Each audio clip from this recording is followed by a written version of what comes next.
اکبر پجاؤں گے، میں تیرے ساتھ لاشے اکبر پجاؤں گے۔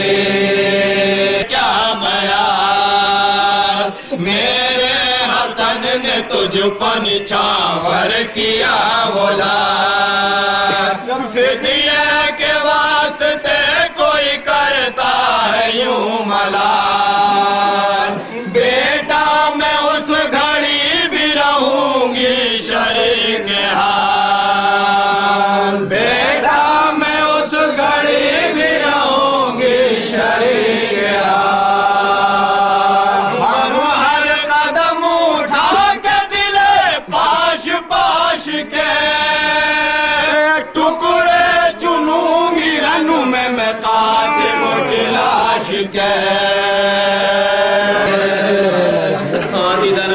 میں تذکرہ کر رہا تھا جناب سغرا کا، یہ وہی بیوی ہے کہ جسے تاریخ میں زہرا کی شبی لکھا ہے کہ جناب سغرا وہ بہو جناب زہرا تھی۔ عزیزان محترم، ابھی تک جناب علی اصغر نے جیسے ہی آواز چھوڑی تو اب امام حسین کے لیے ایک جملہ اور کہہ دیا، اے بابا جان علی اکبر کہاں ہے؟ میرا بھیا علی اکبر کو مجھ سے ملنے کے لیے اور بھیج دیجیے گا۔ ایک مرتبہ امام حسین نے فرمایا، اے بیٹا ہم چلنے کے لیے تو تیار ہے لیکن تمہاری بہن سغرا تمہیں بلا رہی ہے، جاؤ آخری بار اپنی بہن سغرا سے مل لو۔ ایک مرتبہ علی اکبر چلے آئے، سغرا کو دیکھا، ہاں بہن سغرا کیا بات ہے؟ اے بھیا علی اکبر آؤ میں تم سے کچھ باتیں کرنا چاہتی ہوں۔ جناب سغرا نے علی اکبر کو ایک گوشے میں بٹھایا اور ایک مرتبہ باتیں کرنا شروع کی۔ اے علی اکبر بھیا جب تم دیکھو یہاں سے جا تو رہے ہو لیکن اگر شادی کرنا، اگر اپنا صحرا سجانا تو مجھے لینے ضرور آنا۔ اے سغرا کو بھول مت جانا، اے بھیا سغرا کو بھول مت جانا۔ اور یہاں تک کہ ابھی باتیں ہو ہی رہی تھی کہ دونوں نے اتنی باتیں کی اور باتیں کرنے کے بعد ایک مرتبہ تاریخ بتاتی ہے کہ دونوں نے اب جو ایک مرتبہ باتیں کرتے کرتے ہاتھوں پہ ہاتھ رکھے، اے بھیا علی اکبر، تو ایک مرتبہ جناب سغرا بے ہوش ہو گئی، علی اکبر بے ہوش ہو گئے۔ اب جو کچھ دیر میں ہوش آیا آواز دی علی اکبر خدا حافظ، لیکن آخر میں ایک جملہ اور سننے جاؤ، کہا بہن بتاؤ تو صحیح کیا کہنا چاہتی ہوں؟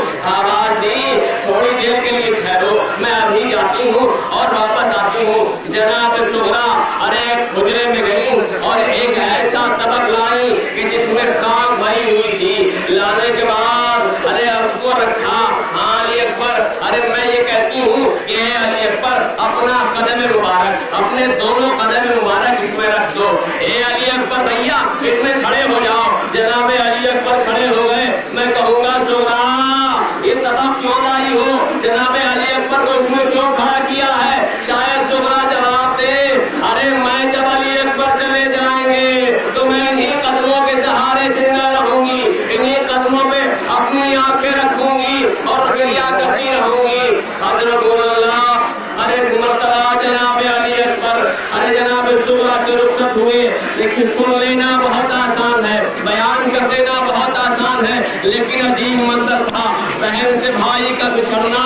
مگر عزیزان گرامی امام حسین علیہ السلام نے جناب علی اکبر کو کہا اب یہ قافلہ چلا، اور جب یہ قافلہ تیار ہو کے نکلا ہے تو اب تاریخ بتاتی ہے منظر وہی ہے کہ ادھر امام حسین علیہ السلام تمام بیویوں کو کہہ رہے ہیں چلو۔ ہر ایک مرتبہ آواز دی میرا قاسم کہاں ہے؟ میرا قاسم کو بلایا گیا۔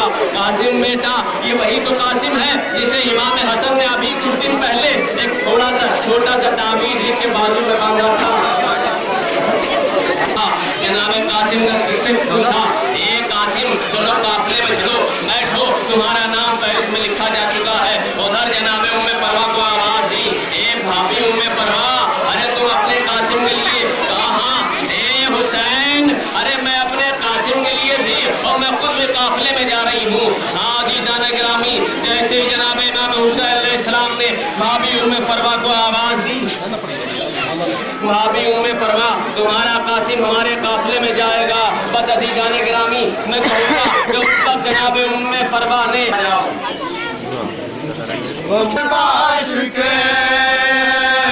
ٹکڑے چنوں گے رن میں قاسم کی لاش کے چنوں گی رن میں قاسم کی لاش کے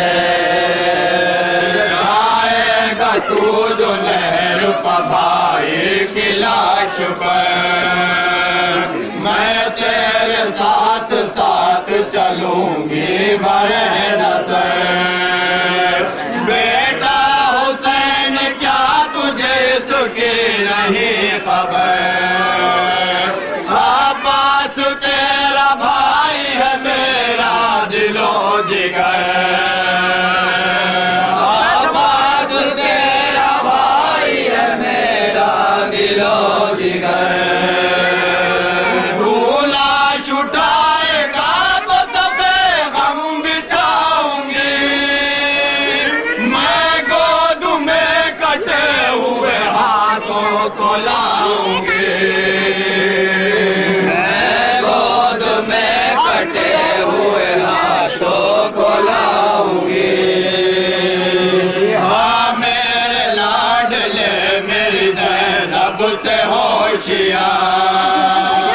بے پردہ ہو نہ جائے کہیں میرے پردہ محمل کے ساتھ ساتھ ہو آباد دی وفا تاکید ہو یہ اکبر محروم کو بار بار تاکید ہو یہ اکبر محروم کو بار بار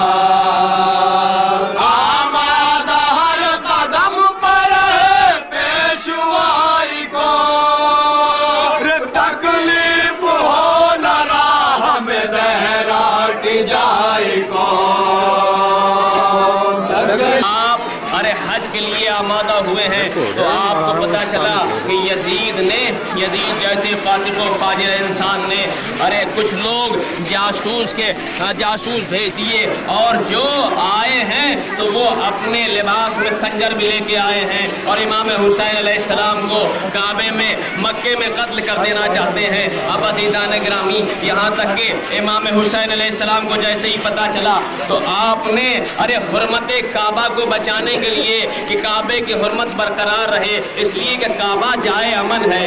جہاں ایک چھوٹی سی چیز کو مارنا بھی صحیح نہیں ہے وہاں ایک چھوٹی سی چیز کے مارنے کے لیے بھی عزیزان گرامی ایک مرتبہ امام حسین کو جب پتا لگا تو آپ نے کہا کہ حج کا ارادہ کر کے اور حج کو عمرے سے بدلا. امام حسین علیہ السلام وہاں سے روانہ ہوئے. وہاں سے آپ نے ہجرت کی کہ اس لیے کہ ہم نانا کے دین کو بچانے کے لیے جا رہے ہیں. ہمیں عبادت سے لینا ہے لیکن اگر یہاں عبادت میں خطرہ ہے تو ہم حج نہیں کریں گے بلکہ ہم پہلے عمرہ کریں گے اور عمرہ کرنے کے بعد فوراً یہاں سے چل دیں گے. جو عزیزان گرامی اسی امام حسین علیہ السلام نے جو حج کو عمرے سے بدلا ہے اور ایک مرتبہ آپ نے حج کیے بغیر واپس ہوئے ہیں اپنے تمام اصحاب کو لے کے کہ چلو یہاں خطرہ ہے لہذا ہمیں امام حسین علیہ السلام کہتے جا رہے ہیں کہ ہم جو ہے نانا کے دین کو بچانا ہے اور ہمیں حرمت کعبہ کو بھی بچانا ہے. تو لہذا ایک مرتبہ امام حسین وہاں سے رخصت ہوئے اور جب چلتے جا رہے ہیں لیکن یہ قافلہ یہ ایسے قافلے کو بڑی بڑی طویل منزلیں طے کرنا ہے حتیٰ کہ ابھی وہ دن دور نہیں ہے کہ 20 دن صرف 20-25 دن باقی ہیں کہ محرم آنے والا ہے. تو محرم کو 2 محرم کو یہ قافلہ کربلا میں وارد ہوا. جب کربلا میں یہ قافلہ وارد ہوا تو ایک آپ جانتے ہیں کہ ایک ایسا انسان کہ جس کو امام حسین علیہ السلام نے اس کے لشکر کو پانی پلایا تھا. تاریخ میں لکھا ہے کہ جسے حر کہتے ہیں حر کے لشکر کو سیراب کیا تھا لیکن حر نے ایک مرتبہ جب امام حسین نے اپنا قافلہ رکنے کے لیے کہا تو امام حسین کے گھوڑے کے لگام پہ ہاتھ ڈال کے کہا کہ یہاں سے قافلہ ہٹایا جائے یہاں سے خیمے ہٹائے جائیں. بس عزیزان گرامی جناب عباس جو امام حسین کے وہ بھائی ہیں کہ جو 32 برس کے ہیں اور لیکن ایسے شجاع ترین انسان ہیں کہ لڑنے کے لیے ان کے لیے آمادہ ہوئے. جب دربار ولید میں گئے اس وقت آپ نے منع کیا کہ بھائی ابھی کربلا نہیں ہے اور آج پھر کریں اے بھیا ابھی نہیں. لیکن عزیزان گرامی ایک مرتبہ عباس نے تلوار کو پھر نیام میں رکھا اور جناب حر جس نے امام حسین کے لجام فرش پہ ہاتھ ڈالا۔ امام حسین نے آواز دی، اے حر تیری ماں تیرے ماتم میں بیٹھے۔ بس عزیزان گرامی، جیسے امام حسین نے یہ جملہ کہا، یہ عرب کی زبان میں عرب کا سب سے بدترین جملہ تھا جو امام حسین علیہ السلام نے کسی کے لیے جو کہتے تھے، مگر حر نے عزیزان گرامی ایک مرتبہ ارے ٹھنڈی سانس لی، اور ٹھنڈی سانس لینے کے بعد کہتا ہے، اے آقا اگر آپ کی والدہ گرامی جناب فاطمہ زہرا نہ ہوتی تو میں بھی یہی جملہ آپ کے لیے استعمال کرتا، لیکن آپ کی ماں فاطمہ ہے، آپ کی ماں نبی کی بیٹی ہے، تو میں یہ جملہ نہیں کہوں گا۔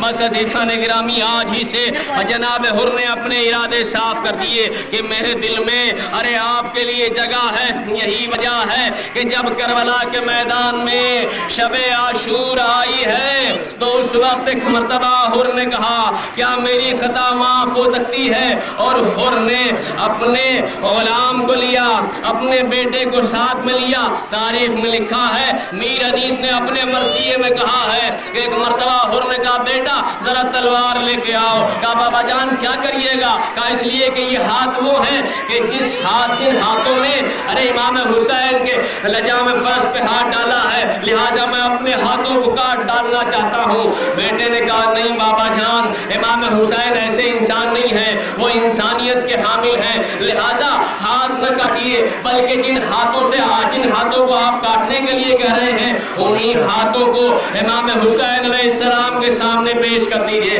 ان ہاتھوں کو ارے امام حسین کے سامنے پیش کریے، اپنے سر کو جھکا دیجئے۔ کہا آقا حسین جو مجھ سے غلطی ہو گئی ہے اس غلطی کو معاف فرمائیے۔ زہرا کا لال ہے، ارے علی کا بیٹا ہے، وہ کبھی کسی کی خطا کو ایسا نہیں کہ معاف نہ کرتا ہو۔ ہاں ایک مرتبہ ارے جناب حر نے اپنے بیٹے کا جیسے یہ مشورہ سنا تو بیٹے کو ساتھ میں لیا، غلام کو ساتھ میں لیا، اور لینے کا اے بیٹا لو دونوں ہاتھ میرے رومال سے باندھ دو۔ غلام دائیں طرف ہے، بیٹا بائیں طرف ہے، دونوں شان کہ ادھر امام حسین علیہ السلام خیمہ لگائے ہوئے ہیں، ارے کربلا میں وارد ہو چکے ہیں تو خیمہ لگائے ہوئے ہیں۔ ادھر سے امام حسین نے دیکھا کہ ایسا نظر آ رہا ہے کہ جیسے کوئی سامنے سے آ رہا ہو۔ ایک مرتبہ اور آگے بڑھے تو اب نظر جیسے ہی پڑی تو دیکھا کوئی اور نہیں ہے، وہی ہے جس نے لجام فرش پہ ہاتھ ڈالا تھا۔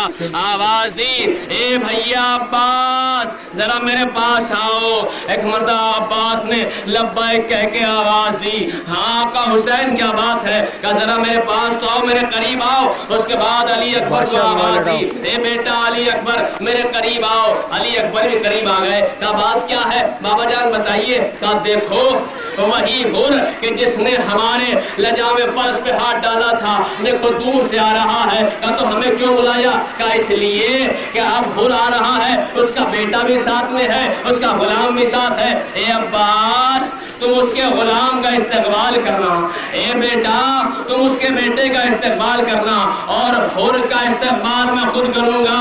میں کہوں گا جناب امام حسین علیہ السلام کیسا سخاوت کا سمندر ہے، کیسا معاف کرنے والا ہے، کیسا سخی ہے، کیسا جواد ہے کہ ایک مرتبہ کھڑا ہوا ہے، انتظار کر رہا ہے ایسے ایسوں کو بخشنے والا۔ بس عزیزان گرامی امام حسین علیہ السلام کے سامنے جیسے ہی حر آیا، حر نے نیچی نظریں کی، اور نیچی نظریں کرنے کے بعد اپنے آپ کو زہرا کے لال کے قدموں میں گرا دیا۔ اے آقا مجھے معاف کریے گا، انہی ہاتھوں سے میں نے ارے لجام فرش پہ ہاتھ ڈالا تھا، یہ ہاتھ اب کاٹ ڈالنے کے قابل تھے، لیکن کیا کروں میں آپ کو سمجھتا ہوں کہ آپ مشکل کشا کے بیٹے ہیں، آپ نبی کے نواسے ہیں، اور آپ سخی بھی ہیں، آپ معاف کرنے والے بھی ہیں، لہذا میں آپ کی خدمت میں حاضر ہو گیا ہوں اور آپ کی خدمت میں عرض کر رہا ہوں کہ مجھے معاف فرمائیے۔ امام حسین نے فرمایا، اے میرے جانثار، اے میرے حر میں نے معاف کیا اور میرے اللہ نے معاف کیا۔ اور امام حسین نے ایک سند بھی دی، اے حر تو دنیا میں بھی آزاد ہے، تو آخرت میں بھی آزاد ہے۔ بس جناب حر نے آواز دی، اے امام حسین آپ نے تو معاف کر دیا لیکن مجھے ابھی اطمینان نہیں ہے۔ کہا کیوں اطمینان نہیں ہے؟ میرے بھائی بتا تجھے کیوں اطمینان نہیں ہے؟ کہا اس لیے کہ جس وقت میں نے لجام فرش پہ ہاتھ ڈالا تھا اس وقت جناب زینب کا دل بھی دکھا ہوگا، ارے جناب رباب کا دل بھی دکھا ہوگا، جناب ام لیلا کا دل بھی تڑپا ہوگا، لہذا جب تک مجھے آپ کی بہن زینب معاف نہیں کرے گی اس وقت تک میں سر نہ اٹھاؤں گا، آپ کے قدموں سے ہٹوں گا نہیں۔ ایک مرتبہ یہ آواز، ارے حر کی آواز جناب زینب کے کان میں پہنچی۔ جناب زینب نے آواز دی، اے بھیا حسین، ارے حر سے کہہ دو کہ تم حسین کی بہن سلام کہہ رہی ہے۔ آواز دی، ہم نے تمہیں معاف کر دیا، اجرکم اللہ، خدا کوئی غم نہ دے سوائے غم حسین کے۔ حر کو سلام کہا اور اس مرتبہ ارے جناب زینب نے جیسے ہی سلام کہا، سب سے پہلے میں آپ پر جان فدا کروں گا۔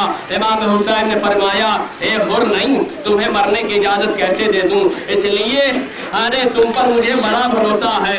آواز دی، آقا مجھے مرنے کی اجازت دیجیے۔ ادھر غلام نے آواز دی، اے آقا مجھے مرنے کی اجازت دے دیجیے۔ ادھر حر کے بیٹے نے آواز دی، آقا سب سے پہلے میں جان نثار کروں۔ اجازت مل گئی۔ حسین نے کہا، جاؤ جاؤ، خدا حافظ۔ ادھر جناب زینب نے آواز دی کہ دیکھیے اے بھیا حسین، ارے حر کو میری طرف سے اور کے بیٹے کو میری طرف سے، ارے میری طرف سے کہیے کہ اللہ تمہیں جنت عطا فرمائے، اللہ تمہیں ارے ہمارے نانا سے سرخرو کرے، پروردگار عالم ہمارے نانا سے سرخرو کرے۔ بس عزیزہ